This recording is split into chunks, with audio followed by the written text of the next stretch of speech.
اعوذ باللہ من الشیطان الرجیم بسم اللہ الرحمن الرحیم اولما اصابتکم مصیبۃ قد اصبتم مثلیہا قلتم ان ھذا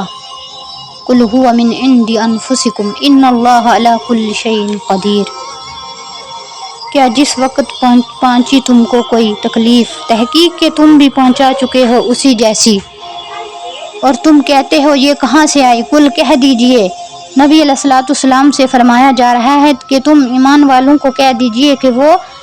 تمہاری ہی طرف سے تم کو تکلیف پہنچی ہے، بے شک اللہ تعالیٰ ہر چیز کے اوپر طاقت رکھنے والا ہے، قادر ہے۔ وما اصابکم یوم التقى الجمعان فباذن اللہ ولیعلم المؤمنین، اور جو پہنچی تم کو اس دن جس دن ملی دو جماعتیں، پس وہ اللہ کے حکم سے تاکہ وہ جان لے ایمان والوں کو، یعنی جس دن تمہاری لڑائی ہوئی، دو جماعتیں تمہاری اور کفار کی جماعت ملی، تو اس وقت اللہ تعالیٰ نے تمہیں یہ مصیبت اس وجہ سے پہنچائی کہ میں جان لوں کہ میرے راستے میں کون لڑائی کرتا ہے اور کون میرے راستے سے ہٹتا ہے، تاکہ میں ایمان والوں کو، سچے ایمان والوں کو جان لوں۔